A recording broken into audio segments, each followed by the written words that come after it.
اور میں اپنے آپ کو پاک صاف نہیں کہتا، کیونکہ نفس امارہ انسان کو برائی ہی سکھاتا رہتا ہے، مگر یہ کہ میرا پروردگار رحم فرمائے۔ بے شک میرا پروردگار بخشنے والا ہے، مہربان ہے۔ اور بادشاہ نے حکم دیا کہ اسے میرے پاس لاؤ، میں اسے اپنا مصاحب خاص بناؤں گا۔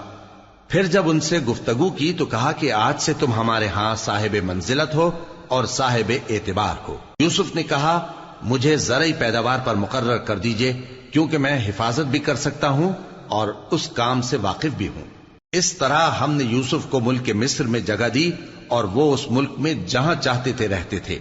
ہم اپنی رحمت جس پر چاہتے ہیں کرتے ہیں اور نیکوکاروں کے اجر کو ضائع نہیں کرتے، اور جو لوگ ایمان لائے اور ڈرتے رہے ان کے لیے آخرت کا اجر بہت بہتر ہے۔ اور یوسف کے بھائی کنعان سے مصر میں غلہ خریدنے کے لیے آئے تو یوسف کے پاس گئے، تو یوسف نے ان کو پہچان لیا اور وہ ان کو نہ پہچان سکے۔ اور جب یوسف نے ان کے لیے ان کا سامان تیار کر دیا تو کہا کہ پھر آنا تو جو باپ کی طرف سے تمہارا ایک اور بھائی ہے اسے بھی میرے پاس لیتے آنا۔ کیا تم نہیں دیکھتے کہ میں ناب بھی پوری پوری دیتا ہوں اور مہمانداری بھی خوب کرتا ہوں؟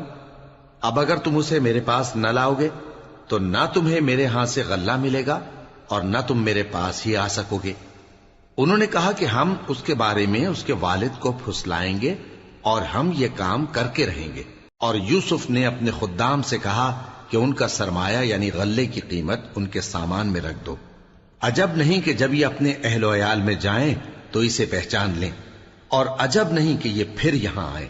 بس جب وہ اپنے والد کے پاس واپس گئے تو کہنے لگے کہ ابا ہمارے لیے غلے کی بندش کر دی گئی ہے، تو ہمارے ساتھ ہمارے بھائی کو بھیج دیجئے تاکہ ہم پھر غلہ لائیں اور ہم اس کے نگہبان ہیں۔ یعقوب نے کہا کہ میں اس کے بارے میں تمہارا اعتبار نہیں کرتا، مگر ویسا ہی جیسا پہلے اس کے بھائی کے بارے میں کیا تھا، سو اللہ ہی بہتر نگہبان ہے اور وہ سب سے زیادہ رحم کرنے والا ہے۔ اور جب انہوں نے اپنا اسباب کھولا تو دیکھا کہ ان کا سرمایہ واپس کر دیا گیا ہے۔ کہنے لگے ابا ہمیں اور کیا چاہیے، دیکھیے یہ ہماری پونجی بھی ہمیں واپس کر دی گئی ہے، اور ہم اپنے اہل و عیال کے لیے پھر غلہ لائیں گے اور اپنے بھائی کی نگہبانی کریں گے، اور ایک بار شتر زیادہ لائیں گے کہ یہ غلہ جو ہم لائے ہیں تھوڑا ہے۔ یعقوب نے کہا کہ جب تک تم اللہ کا عہد نہ دو کہ اس کو میرے پاس صحیح و سالم لے آؤ گے، میں اسے ہرگز تمہارے ساتھ نہیں بھیجنے کا، مگر یہ کہ تم گھیر لیے جاؤ یعنی بے بس ہو جاؤ تو مجبوری ہے۔ پس جب انہوں نے والد کو اپنا قول دیا تو یعقوب نے کہا کہ جو قول و قرار ہم کر رہے ہیں اس کا اللہ ضامن ہے، اور فرمایا کہ اے میرے بیٹو ایک ہی دروازے سے داخل نہ ہونا بلکہ جدا جدا دروازوں سے داخل ہونا، اور میں اللہ کی تقدیر کو تو تم سے روک نہیں سکتا، بے شک حکم اللہ ہی کا ہے، میں اسی پر بھروسہ رکھتا ہوں اور اہل توکل کو اسی پر بھروسہ رکھنا چاہیے۔ اور جب وہ ان مقامات سے داخل ہوئے جہاں جہاں سے داخل ہونے کے لیے ان کے والد نے ان سے کہا تھا تو وہ تدبیر اللہ کے حکم کو ذرا بھی ٹال نہیں سکتی تھی۔ ہاں وہ یعقوب کے دل کی خواہش تھی جو انہوں نے پوری کی تھی، اور بے شک وہ صاحب علم تھے کیونکہ ہم نے ان کو علم سکھایا تھا، لیکن اکثر لوگ نہیں جانتے۔ اور جب وہ لوگ یوسف کے پاس پہنچے تو یوسف نے اپنے حقیقی بھائی کو اپنے پاس جگہ دی اور کہا کہ میں تمہارا بھائی ہوں، تو جو سلوک یہ ہمارے ساتھ کرتے رہے ہیں اس پر افسوس نہ کرنا۔ پھر جب ان کا اسباب تیار کر دیا تو اپنے بھائی کے تھیلے میں آپ خورا رکھ دیا۔ پھر جب وہ آبادی سے باہر نکل گئے تو ایک پکارنے والے نے آواز دی کہ قافلے والو تم تو چور ہو۔ وہ ان کی طرف متوجہ ہو کر کہنے لگے کہ تمہاری کیا چیز کھوئی گئی ہے؟ وہ بولے کہ بادشاہ کا کٹورا کھویا گیا ہے، اور جو شخص اس کو لے کے آئے اس کے لیے ایک بار شتر انعام، اور میں اس کا ضامن ہوں۔ وہ کہنے لگے کہ اللہ کی قسم تم کو معلوم ہے کہ ہم اس ملک میں اس لیے نہیں آئے کہ خرابی کریں اور نہ ہم چوری کیا کرتے ہیں۔ وہ بولے کہ اگر تم جھوٹے نکلے یعنی چوری ثابت ہوئی تو اس کی سزا کیا؟ انہوں نے کہا کہ اس کی سزا یہ کہ جس کے تھیلے میں وہ دستیاب ہو وہی اس کا بدل قرار دیا جائے، ہم ظالموں کو یہی سزا دیا کرتی ہیں۔ پھر یوسف نے اپنے بھائی کے تھیلے سے پہلے ان کے تھیلوں کو دیکھنا شروع کیا، پھر اپنے بھائی کے تھیلے میں سے اس کو نکال لیا۔ اس طرح ہم نے یوسف کے لیے تدبیر کی، ورنہ بادشاہ کے قانون کے مطابق وہ اپنے بھائی کو لے نہیں سکتے تھے مگر یہ کہ اللہ چاہے ہم جس کے چاہتے ہیں درجے بلند کرتے ہیں، اور ہر علم والے سے بڑھ کر ایک بڑا علم والا ہے۔ برادران یوسف نے کہا کہ اگر اس نے چوری کی ہو تو کچھ عجب نہیں کہ اس کے ایک بھائی نے بھی پہلے چوری کی تھی، مگر یوسف نے اس بات کو اپنے دل میں مخفی رکھا اور ان پر ظاہر نہ ہونے دیا، یعنی زیر لب کہا کہ تم بڑے برے ہو اور جو تم بیان کرتے ہو اللہ اسے خوب جانتا ہے۔ وہ کہنے لگے کہ اے عزیز، اس کے والد بہت بوڑھے ہیں اور اس سے بہت محبت رکھتے ہیں، تو اس کو چھوڑ دیجئے اور اس کی جگہ ہم میں سے کسی کو رکھ لیجئے، ہم دیکھتے ہیں کہ آپ احسان کرنے والے ہیں۔ یوسف نے کہا کہ اللہ پناہ میں رکھے کہ جس شخص کے پاس ہم نے اپنی چیز پائی ہے اس کے سوا کسی اور کو پکڑ لیں، ایسا کریں تو ہم بڑے بے انصاف ہیں۔ آخر جب وہ اس سے نا امید ہو گئے تو الگ ہو کر صلاح کرنے لگے۔ سب سے بڑے نے کہا، کیا تم نہیں جانتے کہ تمہارے والد نے تم سے اللہ کا عہد لیا ہے، اور اس سے پہلے بھی تم یوسف کے بارے میں قصور کر چکے ہو؟ تو جب تک والد صاحب مجھے اجازت نہ دیں میں تو اس جگہ سے ہلنے کا نہیں، یا اللہ میرے لیے کوئی فیصلہ کرے، اور وہ سب سے بہتر فیصلہ کرنے والا ہے۔ تم سب والد صاحب کے پاس واپس جاؤ اور کہو کہ ابا، آپ کے صاحبزادے نے وہاں جا کر چوری کی، اور ہم نے تو اپنی دانست کے مطابق آپ سے اس کے لے آنے کا عہد کیا تھا، مگر ہم غیب کی باتوں کے جاننے اور یاد رکھنے والے تو نہیں تھے، اور جس بستی میں ہم ٹھہرے تھے وہاں سے، یعنی اہل مصر سے، اور جس قافلے میں آئے ہیں اس سے دریافت کر لیجئے، اور ہم اس بیان میں بالکل سچے ہیں۔ جب انہوں نے یہ بات یعقوب سے آ کر کہی تو انہوں نے کہا کہ حقیقت یوں نہیں ہے، بلکہ یہ بات تم نے اپنے دل سے بنا لی ہے، تو صبر ہی بہتر ہے۔ عجب نہیں کہ اللہ ان سب کو میرے پاس لے آئے، بے شک وہ علم والا ہے، حکمت والا ہے۔ اور ان کے پاس سے چلے گئے اور کہنے لگے کہ ہائے افسوس یوسف پر، ہائے افسوس، اور رنج و الم میں ان کی آنکھیں سفید ہو گئیں اور ان کا دل غم سے بھر رہا تھا۔ بیٹے کہنے لگے کہ واللہ آپ تو یوسف کو اسی طرح یاد ہی کرتے رہیں گے یہاں تک کہ آپ گھل جائیں گے یا جان ہی دے دیں گے۔ انہوں نے کہا کہ میں تو اپنے غم و اندوہ کا اظہار اللہ سے کرتا ہوں، اور اللہ کی طرف سے وہ باتیں جانتا ہوں جو تم نہیں جانتے۔ اے بیٹو، یوں کرو کہ ایک دفعہ پھر جاؤ اور یوسف اور اس کے بھائی کو تلاش کرو، اور اللہ کی رحمت سے نا امید نہ ہونا کہ اللہ کی رحمت سے تو کافر لوگ ہی نا امید ہوا کرتے ہیں۔ پھر جب وہ یوسف کے پاس گئے تو کہنے لگے کہ اے عزیز، ہمیں اور ہمارے اہل و عیال کو بڑی تکلیف ہو رہی ہے، اور ہم یہ تھوڑا سا سرمایہ لائے ہیں، آپ ہمیں اس کے عوض پورا غلہ دے دیجئے اور ہم پر خیرات کیجئے کہ اللہ خیرات کرنے والوں کو ثواب دیتا ہے۔ یوسف نے کہا، تمہیں معلوم ہے کہ جب تم نادانی میں پھنسے ہوئے تھے تو تم نے یوسف اور اس کے بھائی کے ساتھ کیا کیا تھا؟ وہ بولے، کیا واقعی تم ہی یوسف ہو؟ انہوں نے کہا، ہاں میں یوسف ہوں، اور بن یامین کی طرف اشارہ کر کے کہنے لگے، یہ میرا بھائی ہے، اللہ نے ہم پر بڑا احسان کیا ہے۔ جو شخص اللہ سے ڈرتا اور صبر کرتا ہے تو اللہ نیکوکاروں کا اجر ضائع نہیں کرتا۔ وہ بولے، اللہ کی قسم، اللہ نے تم کو ہم پر فضیلت بخشی ہے، اور بے شک ہم خطاکار تھے۔ یوسف نے کہا کہ آج کے دن تم پر کوئی ملامت نہیں، اللہ تم کو معاف کرے، اور وہ سب سے بڑھ کر رحم کرنے والا ہے۔ یہ میرا کرتا لے جاؤ، پھر اسے والد صاحب کے منہ پر ڈال دینا تو وہ بینا ہو جائیں گے، اور اپنے تمام اہل و عیال کو میرے پاس لے آؤ۔ اور جب قافلہ مصر سے روانہ ہوا تو ان کے والد کہنے لگے کہ اگر مجھ کو یہ نہ کہو کہ بوڑھا بہک گیا ہے تو مجھے تو یوسف کی بو آ رہی ہے۔ وہ بولے کہ واللہ آپ اسی قدیم غلطی میں مبتلا ہیں۔ مگر جب خوشخبری دینے والا آ پہنچا تو اس نے کرتا ان کے منہ پر ڈال دیا، سو وہ بینا ہو گئے، اور بیٹوں سے کہنے لگے، کیا میں نے تم سے نہیں کہا تھا کہ میں اللہ کی طرف سے وہ باتیں جانتا ہوں جو تم نہیں جانتے؟ بیٹوں نے کہا کہ ابا، ہمارے لیے ہمارے گناہ کی مغفرت مانگیے، بے شک ہم خطاکار تھے۔ فرمایا، میں اپنے پروردگار سے تمہارے لیے بخشش مانگوں گا، بے شک وہ بخشنے والا ہے، مہربان ہے۔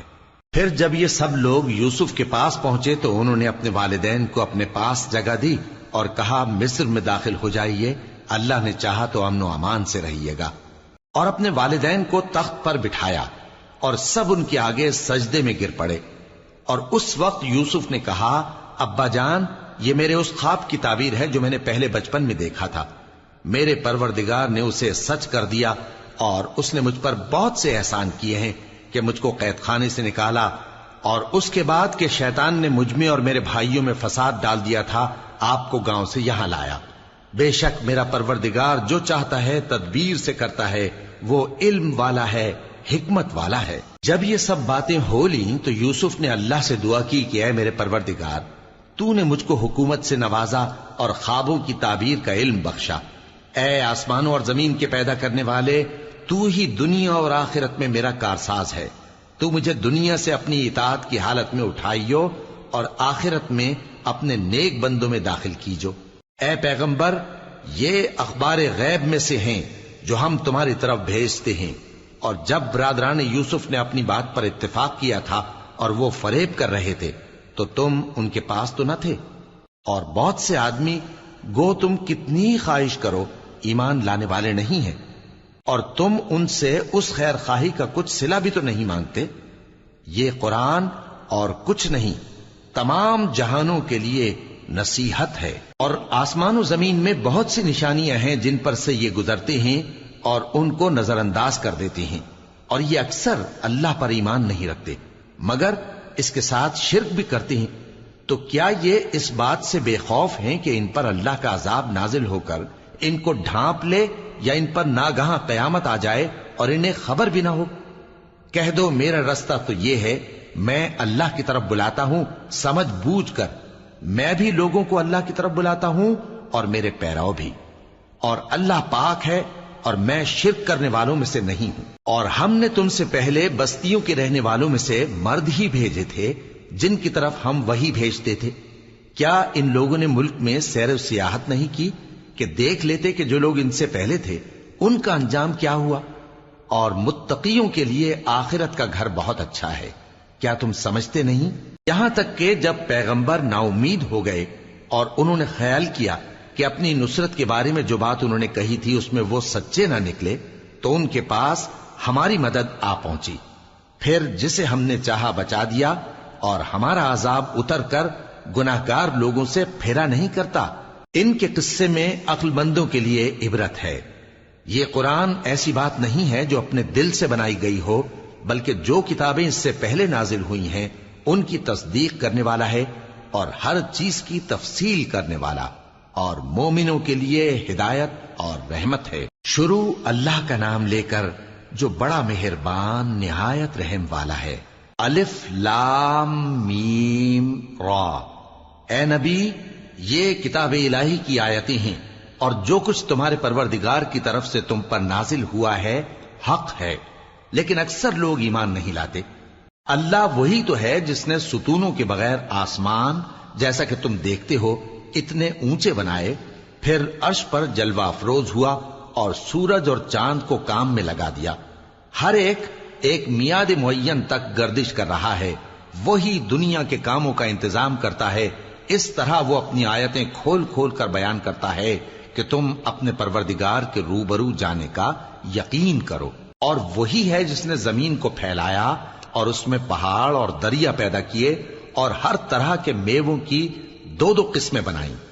وہی رات کو دن کا لباس پہناتا ہے، غور کرنے والوں کے لیے اس میں بہت سی نشانیاں ہیں۔ اور زمین میں کئی طرح کے قطعات ہیں ایک دوسرے سے ملے ہوئے، اور انگور کے باغ اور کھیتی اور کھجور کے درخت، بعض کی بہت سی شاخیں ہیں اور بعض کی اتنی نہیں ہوتی، باوجود کہ پانی سب کو ایک ہی ملتا ہے۔ اور ہم بعض میووں کو بعض پر لذت میں فضیلت دیتی ہیں، اور اس میں سمجھنے والوں کے لیے بہت سی نشانیاں ہیں۔ اگر تم عجیب بات سننی چاہو تو کافروں کا یہ کہنا عجیب ہے کہ جب ہم مر کر مٹی ہو جائیں گے تو کیا اثر نو پیدا ہوں گے؟ یہی لوگ ہیں جو اپنے پروردگار سے منکر ہوئے ہیں، اور یہی ہیں جن کی گردنوں میں طوق ہوں گے، اور یہی اہل دوزخ ہیں کہ ہمیشہ اس میں جلتے رہیں گے۔ اور یہ لوگ بھلائی سے پہلے تم سے برائی جلدی سے مانگتے ہیں، یعنی طالب عذاب ہیں، حالانکہ ان سے پہلے عذاب واقع ہو چکے ہیں۔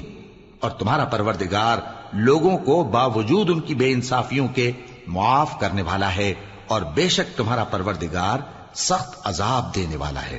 اور کافر لوگ کہتے ہیں کہ اس پیغمبر پر اس کے پروردگار کی طرف سے کوئی نشانی کیوں نازل نہیں ہوئی؟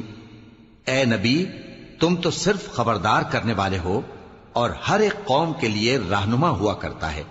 اللہ ہی اس بچے سے واقف ہے جو عورت کے پیٹ میں ہوتا ہے، اور وہی پیٹ کے سکڑنے اور بڑھنے سے بھی واقف ہے، اور ہر چیز کا اس کے ہاں ایک اندازہ مقرر ہے۔ وہ چھپی اور ظاہر چیزوں کا جاننے والا ہے، سب سے بزرگ ہے، عالی رتبہ ہے۔ کوئی تم میں سے چپکے سے بات کہے یا پکار کر، یا رات کو کہیں چھپ جائے یا دن کی روشنی میں کھلم کھلا چلے پھرے، اللہ کے نزدیک برابر ہے۔ اس کے آگے اور پیچھے اللہ کے چوکیدار ہیں جو اللہ کے حکم سے اس کی نگرانی کرتے ہیں۔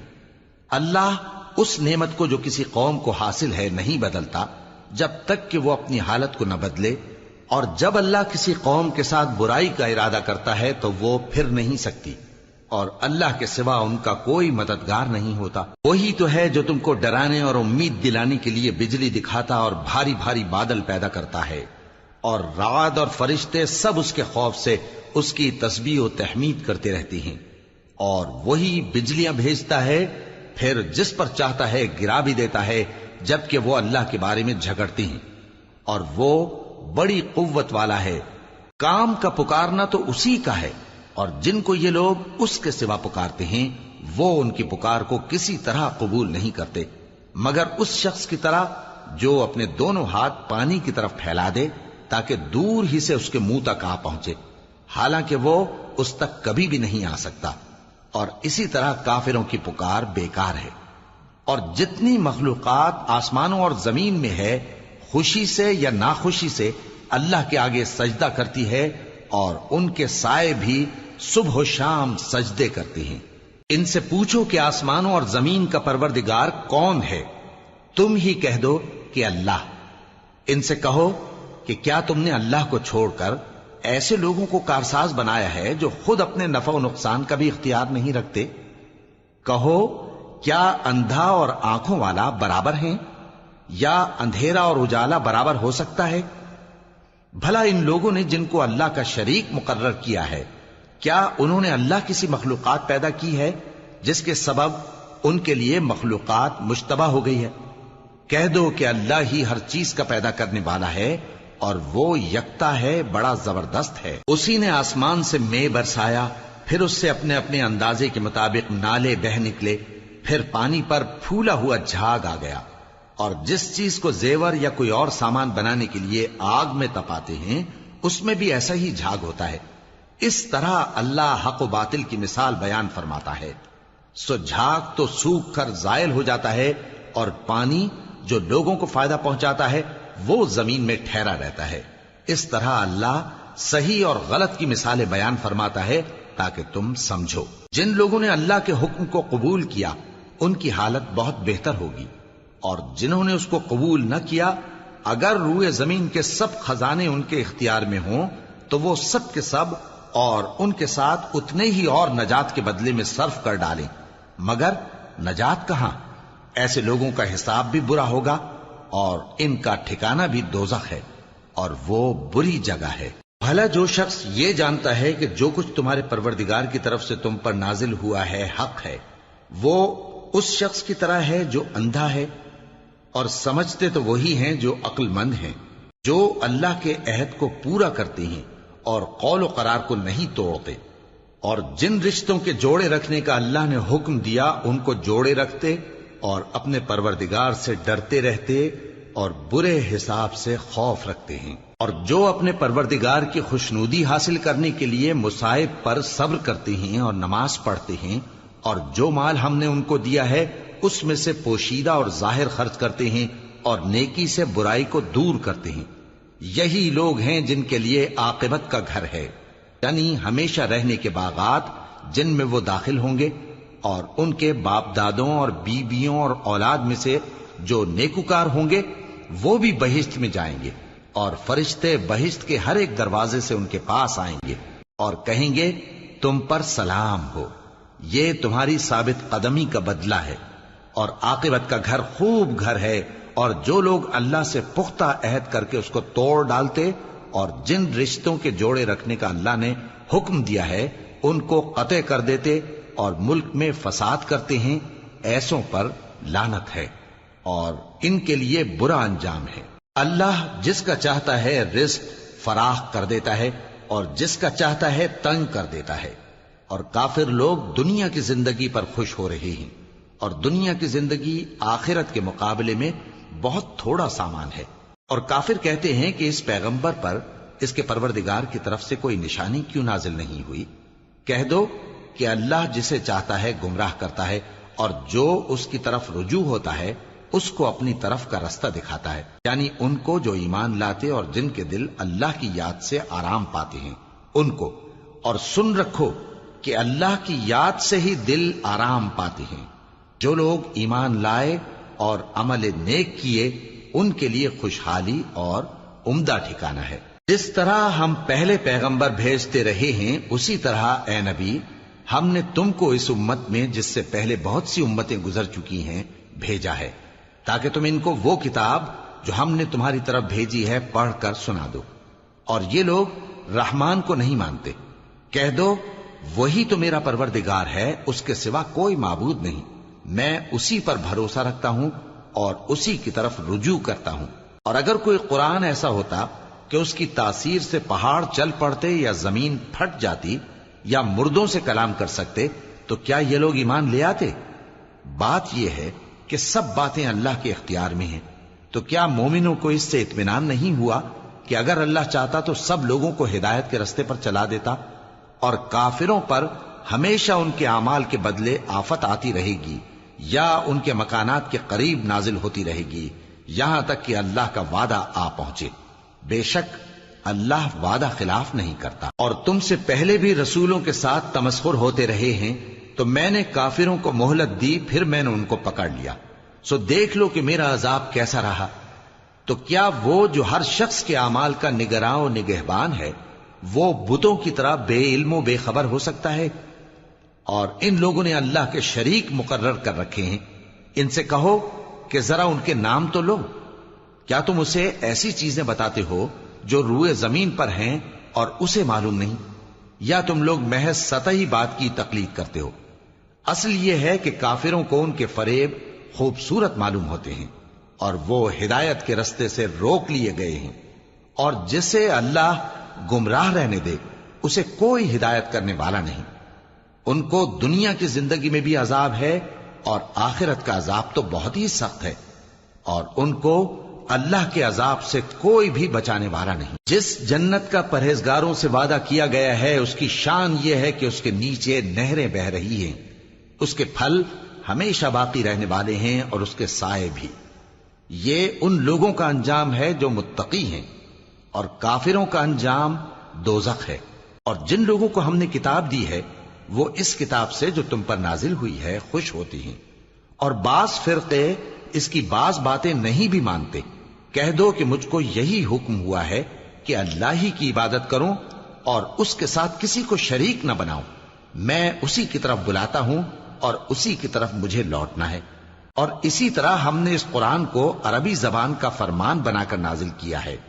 اور اگر تم علم آ جانے کے بعد ان لوگوں کی خواہشوں کے پیچھے چلو گے تو اللہ کے سامنے کوئی نہ تمہارا مددگار ہوگا اور نہ کوئی بچانے والا۔ اور اے نبی ہم نے تم سے پہلے بھی پیغمبر بھیجے تھے اور ان کو بیویاں اور اولاد بھی دی تھی، اور کسی پیغمبر کے اختیار کی بات نہ تھی کہ اللہ کے حکم کے بغیر کوئی نشانی لے آتا۔ ہر حکم قضا کتاب میں لکھا ہوا ہے۔ اللہ جس چیز کو چاہتا ہے مٹا دیتا ہے اور جس کو چاہتا ہے باقی رکھتا ہے، اور اسی کے پاس اصل کتاب ہے۔ اور اگر ہم کوئی عذاب جس کا ان لوگوں سے وعدہ کرتے ہیں تمہیں دکھائیں، یعنی تمہارے روبرو ان پر نازل کریں، یا تمہاری مدت حیات پوری کر دیں یعنی تمہارے انتقال کے بعد عذاب بھیجیں، تو تمہارا کام ہمارے احکام کا پہنچا دینا ہے اور ہمارا کام حساب لینا ہے۔ کیا انہوں نے نہیں دیکھا کہ ہم زمین کو اس کے کناروں سے گھٹاتے چلے آ رہے ہیں؟ اور اللہ جیسا چاہتا ہے حکم کرتا ہے، کوئی اس کے حکم کا رد کرنے والا نہیں، اور وہ جلد حساب لینے والا ہے۔ جو لوگ ان سے پہلے تھے وہ بھی بہتیری تدبیریں کرتے رہے ہیں، سو تدبیر تو سب اللہ ہی کی ہوتی ہے۔ ہر شخص جو کچھ کر رہا ہے اللہ اسے جانتا ہے، اور کافر جلد معلوم کر لیں گے کہ آخرت میں اچھا انجام کس کے لیے ہوتا ہے۔ اور کافر لوگ کہتے ہیں کہ تم پیغمبر نہیں ہو۔ کہہ دو کہ میرے اور تمہارے درمیان اللہ اور وہ شخص جس کے پاس کتاب آسمانی کا علم ہے بطور گواہ کافی ہے۔ شروع اللہ کا نام لے کر جو بڑا مہربان نہایت رحم والا ہے۔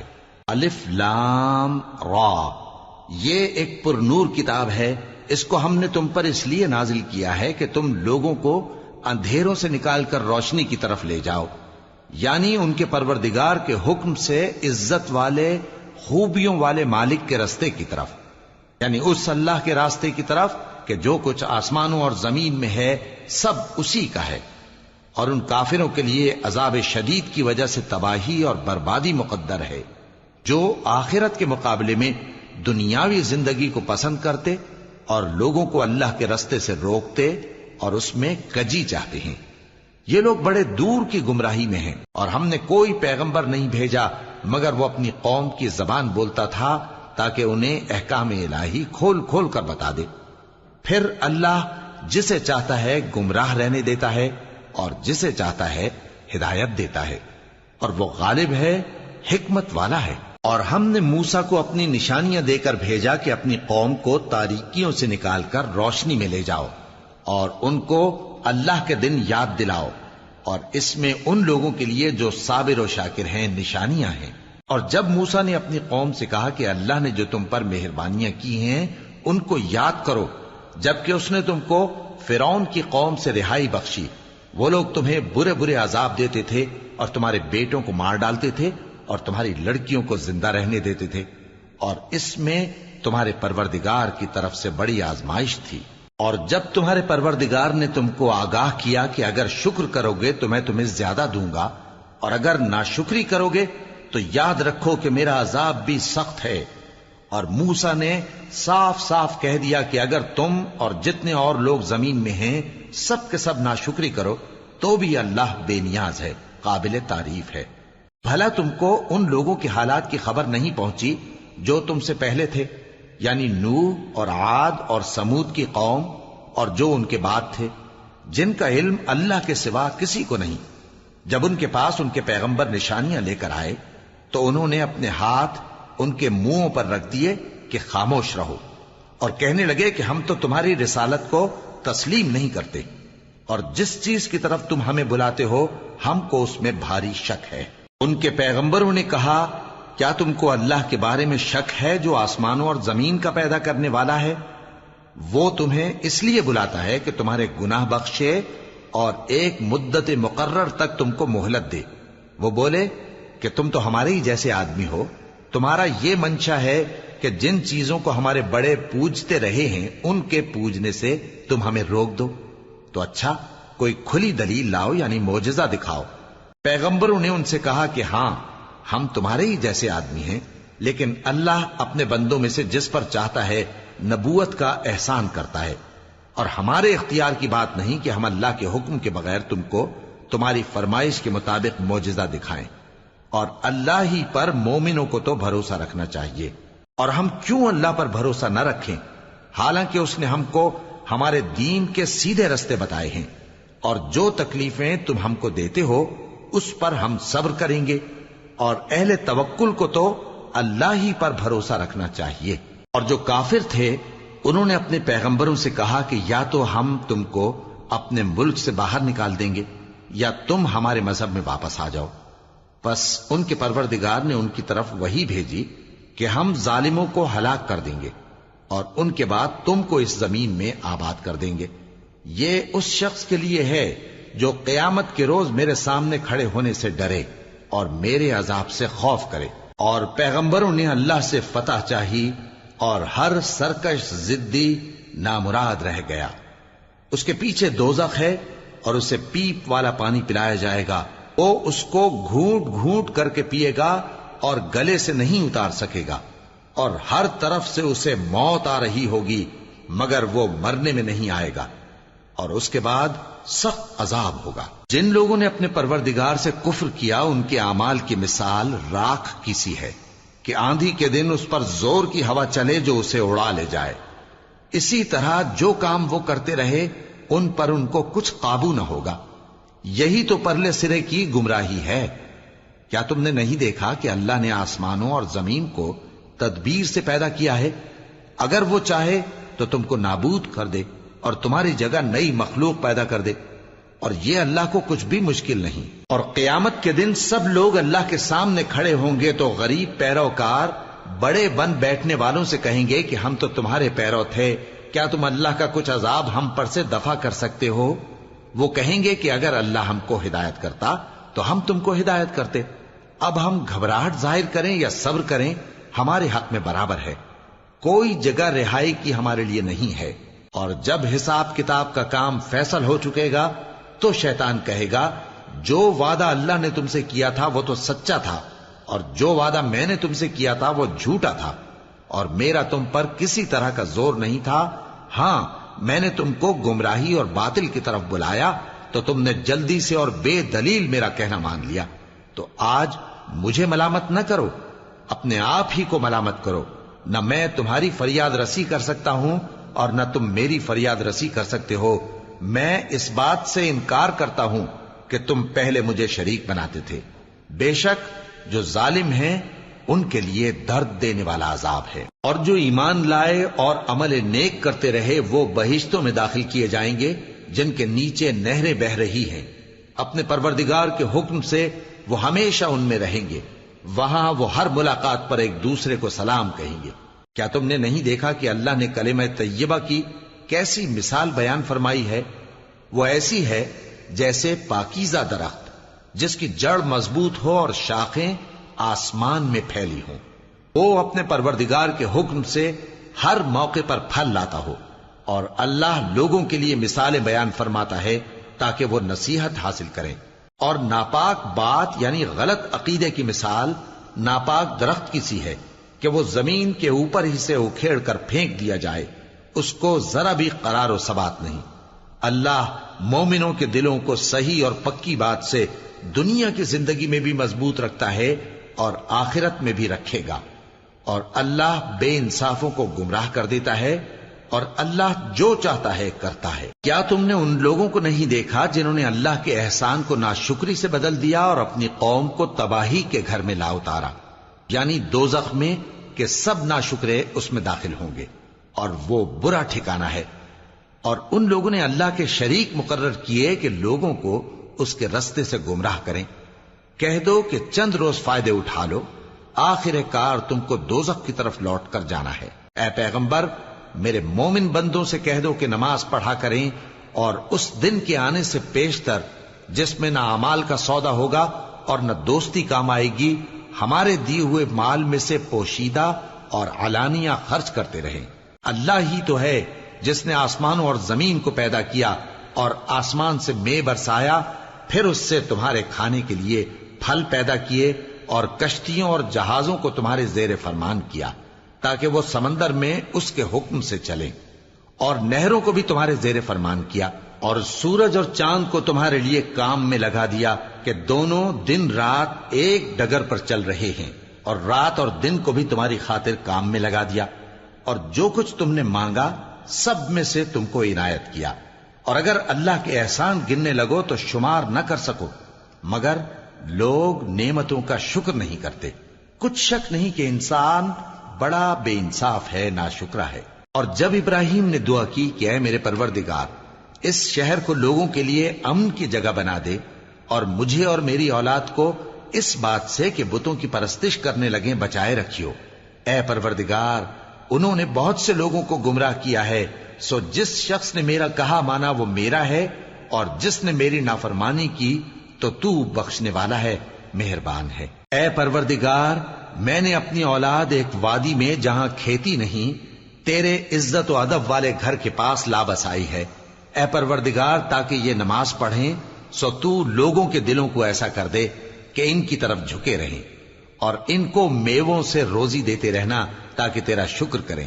اے پروردگار، جو بات ہم چھپاتے اور جو ظاہر کرتے ہیں تو سب جانتا ہے، اور اللہ سے کوئی چیز مخفی نہیں، نہ زمین میں نہ آسمان میں۔ اللہ کا شکر ہے جس نے مجھ کو بڑی عمر میں اسماعیل اور اسحاق بخشے، بے شک میرا پروردگار دعا سننے والا ہے۔ اے پروردگار، مجھ کو ایسی توفیق عنایت کر کہ نماز پڑھتا رہوں، اور میری اولاد کو بھی یہ توفیق بخش۔ اے پروردگار، میری دعا قبول فرما۔ اے پروردگار، حساب کتاب کے دن میری اور میرے ماں باپ کی اور مومنوں کی مغفرت کیجو۔ اور مومنوں، یہ نہ سمجھنا کہ یہ ظالم جو کام کر رہے ہیں اللہ ان سے بے خبر ہے۔ وہ ان کو اس دن تک مہلت دے رہا ہے جبکہ دہشت کے سبب آنکھیں پھٹی کی پھٹی رہ جائیں گی اور لوگ سر اٹھائے ہوئے میدان قیامت کی طرف دوڑ رہے ہوں گے۔ ان کی نگاہیں خود اپنی طرف لوٹ نہ سکیں گی اور ان کے دل مارے خوف کے ہوا ہو رہے ہوں گے۔ اور لوگوں کو اس دن سے آگاہ کر دو جب ان پر عذاب آ جائے گا۔ تب ظالم لوگ کہیں گے کہ اے ہمارے پروردگار، ہمیں تھوڑی سی مہلت عطا کر تاکہ ہم تیری دعوت توحید قبول کریں اور تیرے پیغمبروں کے پیچھے چلیں۔ تو جواب ملے گا، کیا تم پہلے قسمیں نہیں کھایا کرتے تھے کہ تم کو اس حال سے جس میں تم ہو زوال نہیں ہوگا؟ اور جو لوگ اپنے آپ پر ظلم کرتے تھے تم ان کے مکانوں میں رہتے تھے، اور تم پر ظاہر ہو چکا تھا کہ ہم نے ان لوگوں کے ساتھ کس طرح کا معاملہ کیا تھا، اور تمہارے سمجھانے کے لیے مثالیں بیان کر دی تھیں۔ اور انہوں نے بڑی بڑی تدبیریں کی، اور ان کی سب تدبیریں اللہ کے ہاں لکھی ہوئی ہیں۔ گو وہ تدبیریں ایسی غضب کی تھیں کہ ان سے پہاڑ بھی ٹل جائیں۔ تو ایسا خیال نہ کرنا کہ اللہ نے جو اپنے پیغمبروں سے وعدہ کیا ہے وہ اس کے خلاف کرے گا۔ بے شک اللہ زبردست ہے، بدلہ لینے والا ہے۔ جس دن یہ زمین دوسری ہی زمین بنا دی جائے گی اور آسمان بھی بدل دیے جائیں گے اور سب لوگ اللہ کے سامنے نکل کھڑے ہوں گے، جو یکتا ہے بڑا زبردست ہے۔ اور اس دن تم گناہگاروں کو دیکھو گے کہ زنجیروں میں جکڑے ہوئے ہیں، ان کے کرتے تارکول کے ہوں گے اور ان کے چہروں کو آگ لپٹ رہی ہوگی، یہ اس لیے کہ اللہ ہر شخص کو اس کے اعمال کا بدلہ دے۔ بے شک اللہ جلد حساب لینے والا ہے۔ یہ قرآن لوگوں کے نام اللہ کا پیغام ہے تاکہ ان کو اس سے ڈرایا جائے اور تاکہ وہ جان لیں کہ وہی اکیلا معبود ہے، اور تاکہ اہل عقل نصیحت حاصل کریں۔